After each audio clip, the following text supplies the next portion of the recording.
and it was the lack of a red card for Gerard Martin that I think many Atleti fans and maybe some Real Madrid fans as well will feel that was the wrong decision and Barcelona maybe should have had 10 men for the rest of that half. How did you see it? What were your opinions on it?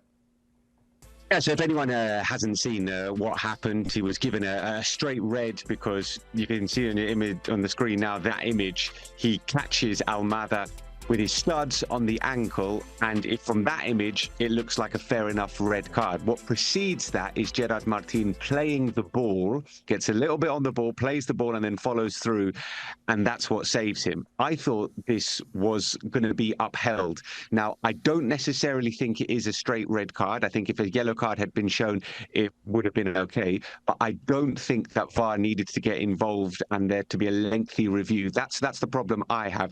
I think VAR wasn't necessarily brought in for this. So I was a little bit surprised. I was very surprised actually. In the call, I said, "There's no way this is going to get overturned," and then it absolutely got overturned. So shows how much I know. But I don't know, Mike. I mean, what do you think as someone who has played, who has been in that kind of situation? To you're playing the ball, but he follows through and really catches him like painfully on the ankle there. It's quite high up as well. For you as a player, is that a red card for you? Yeah, it's a red card all day. I don't care if there's VAR involved, and if anything, typically in the VAR era, we see that given as a red card. I've seen a teammate almost get his leg broken in the pre-VAR era for a tackle like that. If you're Gerard Martin, yes, you get the contact on the ball, but there's a bit of recklessness that I saw on him. The follow-through is what the referee needs to adjudge as being reckless and violent. On another day, we would have seen the Atleti player, I think it was Thiago Almada, maybe carted off, maybe taken to the hospital. That was such a significant moment. I know that Barca were on the front foot, but this, and Phil, I mean, you tell me, you watch La Liga matches through and through. I mean, this season, I think we've seen those given as a red card without even having to go back to the monitor. And look, for Gerard Martin, I know they call him the next Paolo Maldini, right? He has an amazing record. I think now his record is 11-0-1. As a Barcelona starter at center back. That's Barcelona fans saying that, not me, right? Fair. But he got away with one in a big, big way today. And I think that if you are maybe a Real Madrid fan, you'll be looking at this and thinking that Barca refereeing decisions, Madrid definitely gets some of them, but Barca definitely got the biggest one today. Clearly, one of those decisions that will be talked about for quite a bit here between Atleti fans and Real Madrid fans. Well, let's chat about now some of the positives that we saw from Barcelona. Obviously, Lamine Yamal was good on the day. There's some argument here, maybe saying that I didn't think he was the best player on the day. I think there were some other players that were very good. But let's chat about what Lamine Yamal did on the pitch today, why he was so important, why he was so good, and why he led this team today with a victory, Phil.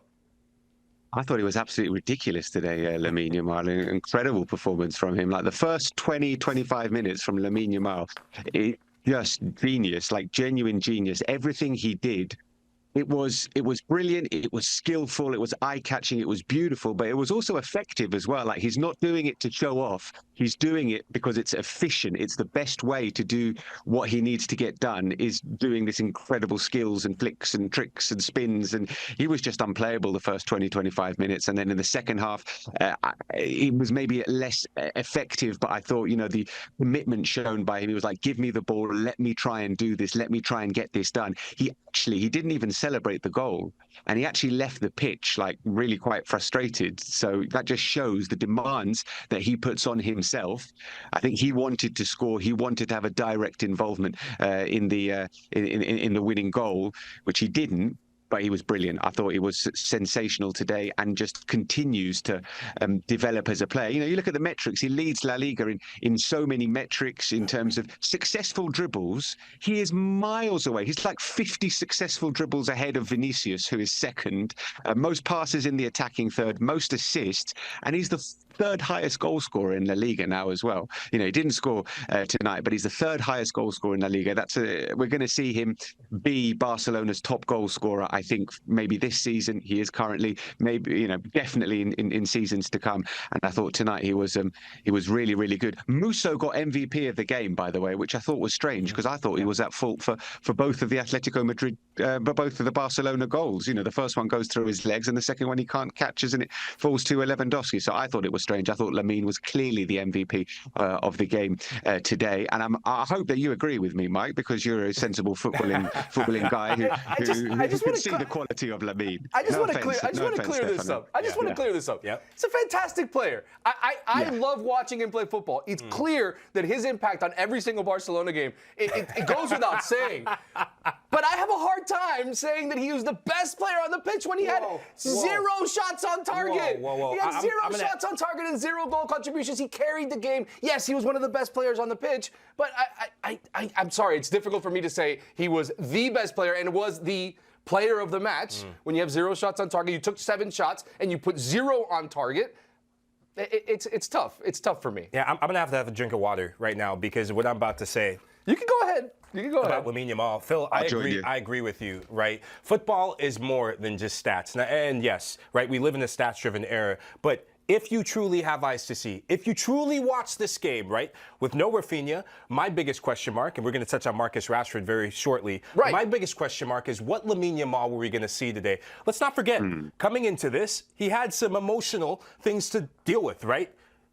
The stuff that happened in the Islamophobia. Right, coming in, the statement that he made, Hansi Flick and his entire team coming out, backing him. I was curious what Lamine Yamal were we going to see today? You saw someone who was desperate. He played with a desperation to make an impact, to make a statement, and I think he desperately wanted to score a goal to prove a point today. I thought he proved a point without a goal with his football. There was a moment today, Phil, when he was 1v1, and it was actually a Trivela pass that he makes.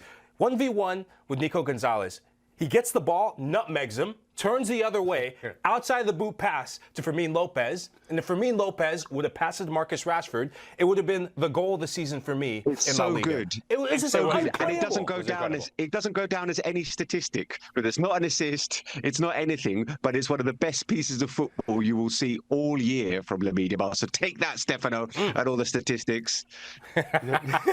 Okay, we got that. Nico Gonzalez, famously good left back, by the way, that Lamine Yamal was taking on that one. All right, let's move on because we do have to talk about Marcus Rashford because obviously coming into this game, one of the biggest storylines is no Rafinha, and he's going to be missing for quite some time. So this is the moment for Marcus Rashford, and he comes in and he has a fantastic game and gets the opening goal for Barcelona. How good was he, and how important is he, Mike, as far as continuing forward with this position and in the attack for Barcelona? I think Marcus Rashford could be the difference between Barcelona winning multiple trophies this season. They're not going to win the treble because they got knocked out of the Copa del Rey. But between Barcelona, I think, pushing on and being in a Champions League final, we don't know how Rafinha is going to come back from his injury. It's unfortunate that he wasn't able to be a part of this. But for the credit that we give Lamine Yamal, I thought we saw a focused Marcus Rashford. I thought in the first half, him and Lamine were the only ones that truly showed any impetus to get in the final third. The combination he had with Dani Olmo, I'm going to say this, man.